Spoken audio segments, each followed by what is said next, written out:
আসসালামু আলাইকুম বন্ধুরা, আপনাদের সবাইকে আমার চ্যানেলে স্বাগতম। আজ আমি আপনাদের দেখাবো কিভাবে খুব সহজে আর কম উপকরণে ছোট মাছ দিয়ে শীতের সবজি রান্না করা যায়। চলুন তাহলে আর দেরি না করে শুরু করা যাক। রেসিপিটি তৈরি করতে যা যা উপকরণ লাগবে। ছোট মাছ দিয়ে শীতের সবজি রান্নার জন্য এখানে আমি আমার পছন্দ মতো ছোটো মাছগুলো ভালো করে কেটে ধুয়ে পরিষ্কার করে নিয়েছি। আর এই পাশে কাঁচামরিচ মাঝখান দিয়ে কেটে নিয়েছি। এই পাশে রসুন, পেঁয়াজ আর জিরা বেটে নিয়েছি। আর এই পাশে পেঁয়াজ কুচি করে কেটে নিয়েছি। আর এখানে আমার পছন্দ মতো কিছু সবজি নিয়েছি, ফুলকপি, বেগুন, সিম আর নতুন আলু। ছোটো মাছ রান্না করার জন্য যা যা উপকরণ লাগবে এখানে কিন্তু সবগুলো উপকরণই প্রথমে আমি রেডি করে নিয়েছি। প্রথমে আমি ছোটো মাছগুলো কষাবো, তার জন্য চুলায় বসিয়ে দিয়েছি মাছগুলো। কড়াই বসিয়ে ছোটো মাছগুলো দিয়ে দিয়েছি। পরিমাণ মতো অল্প একটু পানি দিয়ে দিলাম। এখানে হাফ চামচ পরিমাণে ধনিয়ার গুঁড়া, 1 চামচ পরিমাণে মরিচের গুঁড়া, ছোটো চামচের পরিমাণ মতো কিন্তু দিয়ে দিচ্ছি হাফ চামচ পরিমাণে হলুদের গুঁড়া, আর 1 চামচ পরিমাণে লবণটা দিয়ে দিলাম। এখানে 1 চামচ পরিমাণে রসুন, পেঁয়াজ আর জিরা বাটাটাও দিয়ে দিলাম। পরিমাণ মতো একটু তেল দিয়ে দিলাম। সবগুলো মশলা কিন্তু পরিমাণ মতোই দিয়ে দিয়েছি। এখন মাছগুলোর সাথে মশলাটা ভালো করে মিক্স করে নিচ্ছি। আর মাছগুলোও কিছুক্ষণ সময় নিয়ে একটু কষাবো, কষিয়ে রান্নাটা করে নিচ্ছি। মশলার সাথে মাছগুলো কিন্তু কষানো হয়ে গিয়েছে। এখন একটি বাটিতে নামিয়ে রেখে দিচ্ছি। মাছগুলো একটি বাটিতে নামিয়ে রেখে দিয়েছি। আর কড়াইটি পরিষ্কার করে চুলায় আবারও বসিয়ে দিয়েছি রান্নাটা করার জন্য। এখন পরিমাণ মতো তেল দিয়ে দিলাম। তেলটা গরম হয়ে গিয়েছে। এখানে কেটে রাখা পেঁয়াজ কুচি দিয়ে দিলাম ভাজার জন্য। পেঁয়াজটা প্রথমে ভেজে নিচ্ছি। পেঁয়াজটা আমার ভাজা হয়ে গিয়েছে। এ পর্যায়ে পুরনে জিরা আর কালো জিরা দিয়ে দিলাম। এখানে বেটে রাখা রসুন, পেঁয়াজ আর জিরা একসাথে বেটে নিয়েছিলাম, 1.5 চামচ পরিমাণে দিয়ে দিলাম। দিয়ে ভালো করে ভেজে নিচ্ছি যেন কাঁচা গন্ধটা না থাকে।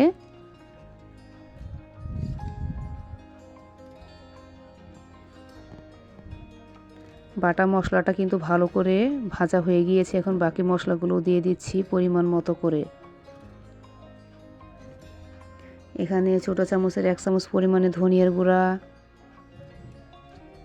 হাফ চামচ পরিমাণে হলুদের গুঁড়া,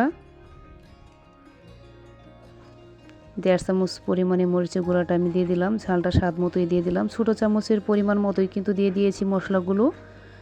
লবণটাও এখানে 1.5 চামচ পরিমাণে দিয়ে দিলাম। সবগুলো মশলা কিন্তু আমি স্বাদ মতোই ব্যবহার করেছি। এখন মশলাগুলো ভালো করে মিক্স করে নিচ্ছি। আর একটু সময় নিয়ে কিন্তু মশলাটা ভালো করে কষাবো। মশলাটা যত ভালো করে কষানো হবে রান্নার স্বাদটা কিন্তু ততই মজার হবে। মশলাটা একটু সময় নিয়ে আমি ভালো করে কষিয়ে নিয়েছি।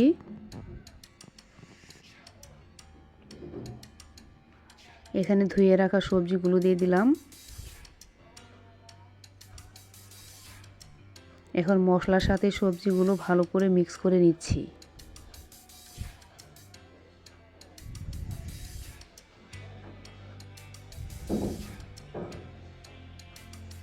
মশলার সাথে সবজিটা কিন্তু ভালো করে মিক্স করা হয়ে গিয়েছে। এখন সবজিগুলো ভালো করে কষাবো। এর মাঝে আবারও একটু নেড়ে নিচ্ছি। সবজিগুলো কিন্তু মশলার সাথে আমি একটু সময় নিয়ে ভালো করে কষিয়ে নিচ্ছি। ভালো করে কষানো হয়ে গিয়েছে। সবজিগুলো ভালো করে সেদ্ধ হওয়ার জন্য এখানে ফুটানো গরম পানি দিয়ে দিলাম পরিমাণ মতো। দিয়ে আবার একটু নেড়ে নিচ্ছি। সবজিগুলো ভালো করে সেদ্ধ হওয়ার আগ পর্যন্ত অপেক্ষা করব। সবজিগুলো কিন্তু ভালো করে আমার সেদ্ধ করা হয়ে গিয়েছে। এখানে আগে থেকে কষানো মাছগুলো এখন দিয়ে দিচ্ছি।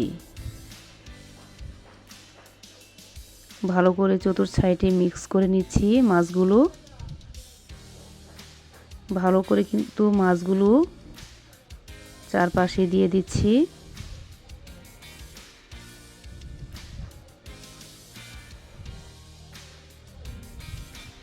মাছগুলো ভালো করে মিক্স করা হয়ে গিয়েছে। এখানে কেটে রাখা ধনেপাতা কুচি দিয়ে দিচ্ছি পরিমাণ মতো। ধনেপাতা দেওয়ার পরে 2 মিনিটের মতো দমে রেখে নামিয়ে নেব। ধনেপাতাগুলো ভালো করে একটু মিক্স করে নিলাম। রান্নাটা কিন্তু আমার হয়ে গিয়েছে। আর ধনেপাতা দেওয়ার পরে কিন্তু বেশিক্ষণ রান্না করিনি, আর বেশিক্ষণ রান্না করলে ধনেপাতার এই স্বাদটা কিন্তু কমে যাবে। এখন একটি বাটিতে নামিয়ে পরিবেশন করে নিচ্ছি।